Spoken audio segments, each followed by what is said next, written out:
Okay, I'm Gong, and here I am with Bright Star. Much better when we're together, because together better. Alone sucks. So we're going to start today talking about awakening. What is awakening? And it might be a little bit like the subject if we were to ask the question, what is love? I'm quite sure it would take more than a lifetime I think to delve into, to understand, to express, to live by, to continue to be revealed as to what is love. And I think it's the same with awakening. But I've been reflecting on it, and this sentence came to me that for me, my awakening was the end of separation. The end of separation inside myself.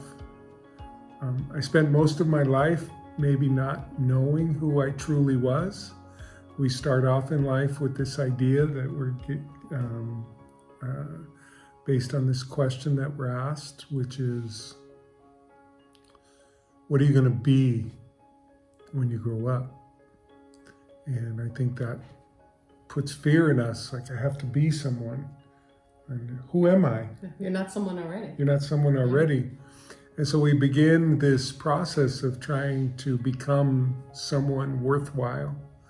And sometimes we succeed and sometimes we fail. And I guess when we succeed, we feel good and confident.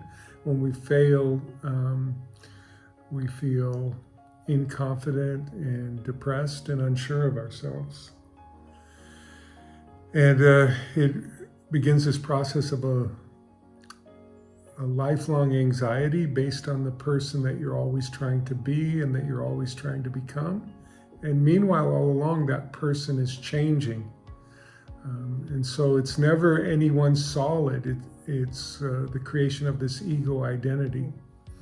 And at some point when we get exhausted from always trying to prove ourselves, always responding to the sense of unworthiness. Absolutely. And trying to be someone in the world, and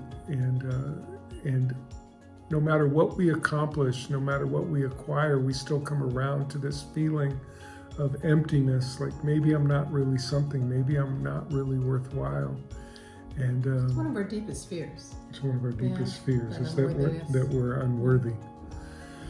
So for me, it came about where I started to look within and say, if I really trying to find out who am I, who's the one in here who's asking the question? Who's the one who's been aware of this passing show of self that I have called myself? And when I looked within, and when my mind stopped and beyond that outer ego identity, I found a self inside myself that was at peace, that felt connected to all, that had a love for others, a love for everything in creation, and who had a joy that wasn't related to anything external. I call it the causeless bliss. Once my mind quieted just enough, all of a sudden arose this feeling of joy. And there was no reason for me to be joyful. And it made me realize this is myself. Everything I've been seeking in the world, which was peace, love, and joy, existed already within myself.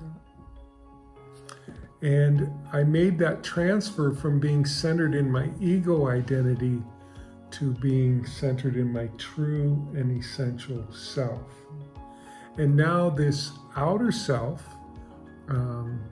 this changing, evolving identity, which I'm still growing into, is something I learned from, but I'm no longer separate from myself. At last, I know who I am, and I can accept myself. I'm the one taking the journey. I'm the one that's learning from the changes and the evolution that I go through by my encounter with life. You were the witness to all of it. I was the witness to all of it, and I continue to be the witness to all of it.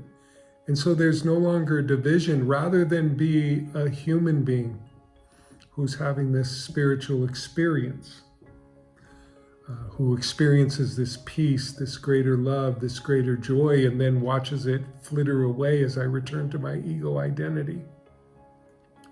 I'm the spiritual self who's having a human experience. And that changes everything. It sure does. It changes everything because I can look into my human self and I can continue to learn and grow and understand myself better. And also that I can love myself. I finally love this person, even the one who struggled, It even shouldn't the be so one. hard, but it is. Like to love yourself. I think part of us were told that you can't, Yeah. that then you're selfish. If you love yourself, you think too much of yourself. But it's like the most of that self-love because you're just recognizing who you are.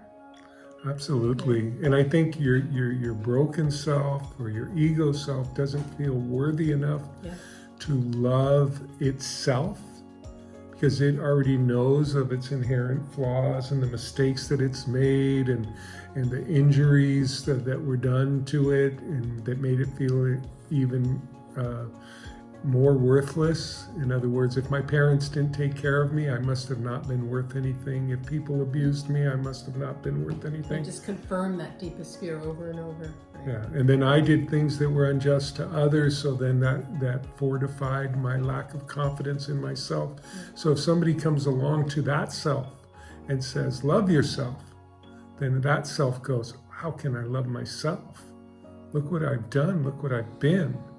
But when you awaken to the self, the pure awareness inside of this journey, and that self, which is a little piece of God living inside of you, that's what makes us all sons and daughters of God. This little bit of pure awareness. That little bit of pure awareness is part of the greater awareness, a little bit of consciousness that's part of the greater consciousness.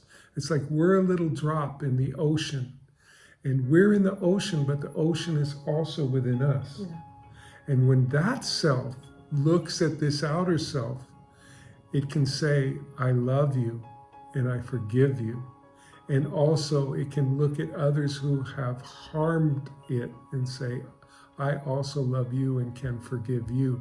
Because again, coming full circle, I come back around to that moment where I go, at last, I know who I truly am, and I can accept myself. I can love myself. I can be at peace with myself.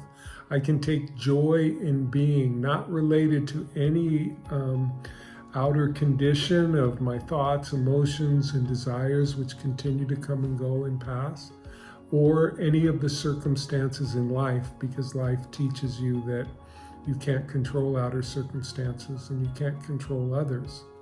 But when you found who you are, that's an awakening. That's a realization. That's an enlightenment because the light has come on. You're no longer sitting in a room in the dark. You're no longer in Plato's cave just reacting to the shadows on the wall. No longer a prisoner of your shadow self, but you've turned within and seen the light. And you've seen the light beyond the tunnel. And that world that existed that you could have only dreamed of in your darkest moments. And now suddenly you go, this is the reality. This is who I am. So that's just a small insight that's a good one. into awakening and what it means, what it has meant to me and what I'm now living in. And perhaps also it's something that's beckoning or calling you. Maybe you're tired of dancing to the shadows on your own wall. Maybe you're at a point where you want to look within and see that light and know that there's a whole nother world and a whole nother reality and a whole nother self that's your essential and true self. In the end, you can't struggle with yourself because there's only one self, but we're just taking a journey into finding out who that self is. Yeah. And it's a beautiful journey, and you're a beautiful self. So we love you all, Love and you. ciao ciao, and until we meet again. Alla prossima. Alla Ciao. prossima. Ciao ciao.